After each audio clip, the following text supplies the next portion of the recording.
Hey Cougars, welcome back to another Coaches Weekly on men's soccer. Once again, I am Reagan Espinosa, joined by Brad Callahan, the head coach. How are you doing today? Good, thanks for having me. How are you? Good. Okay, with that being said, let's recap from this past weekend. CSU men's soccer played both Ben U and WLC. They did bring home a draw for Ben U, but unfortunately lost to WLC. So tell me a little bit about those games. I think both games are missing three kind of key players, so Isaac Hernandez, Michael Sinise, and Gio Lechuga. So I think that obviously hurt. And then for the second game against Wisconsin Lutheran, we were also missing Gio Velasquez. So definitely down some important players. But the Ben U game, that was our first shutout of the year. So I was very happy with that. It was 0-0. Nathan saved a nice PK, so that was important. And they didn't have too many good opportunities on goal outside of that. The defense looked good. Definitely, I think, better than other games previous in the year. So that was a nice sign to see that defense look better. And then, Wisconsin Lutheran, we were down some players. It was senior day. I don't know if the score is super indicative of the performance. We had some opportunities. We had an early opportunity. We didn't finish. And then, their goals, a couple were far away. One was a really nice shot in the second half. So, it wasn't like I don't think it was, they probably had a little more possession than us, but it wasn't like they dominated. So all in all, I think there's definitely room to improve, but the defense in the Ben U game looked better, and then hopefully we get some of our guys back from injury as well. Yeah, and then how is that looking to play this next week? We will see. Gio will be back. Gio Velasquez will be back. Gio Lechuga and Michael Sinise and Isaac are still kind of question marks. Okay. Yeah. So there's definitely a little bit to see. So then with that being said, with defense getting better and a couple shots on offense, what's the game plan going into this week? I think one of the biggest things, especially from the Wisconsin Lutheran game I saw, is we just need to play quick and simple.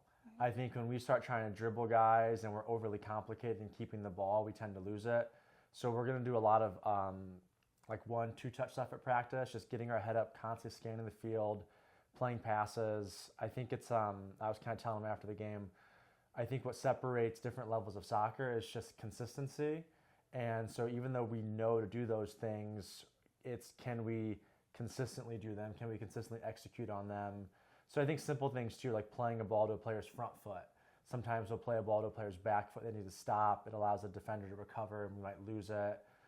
Playing a ball on the ground smoothly versus bouncing so that they can play a 1 or 2 touch as opposed to a 3 touch. I think all those kind of things have a compounding effect. And I think the higher levels you get to soccer, the more and more those things are done consistently. If you ever see stuff like these analytical softwares that they use at the pro levels, you'll see like different lower level pros, like a center mid will scan less than in the Premier League. A center mid will scan more. They track how many times they're scanning, checking their shoulder. So I think those are things that are sometimes easier said than done, but just really habitually doing them. Dropping on defense, I think our back line staying together, supporting each other is important. But I think the biggest thing is when we get the ball, keeping it. And sometimes I think there's a little bit of a franticness and we're forcing things.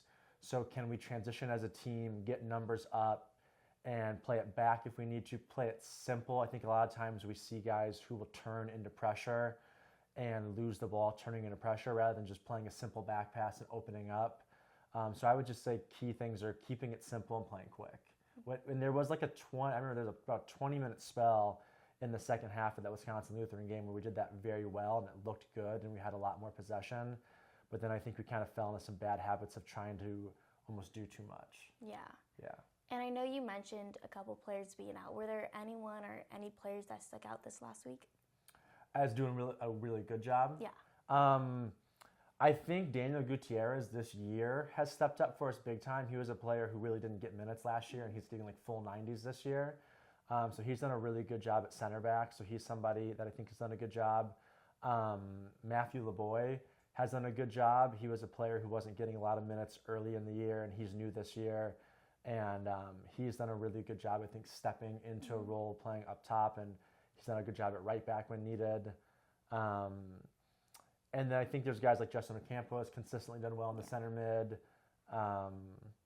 Caleb Kale has come in as a freshman and made a big impact as a freshman. So yeah, those are some other good performers. Cool. And then I know we're coming to the end of the season, and with as many people leaving as we saw seniors, what do we expect next season?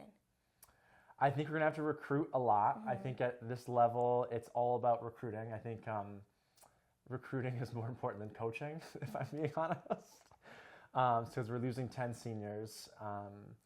And so it's just, I think it's a lot of some things I can control with recruiting and some things I can't control, but it's a numbers game too. It's talking to a lot of players, hustling, getting people on campus, recruiting.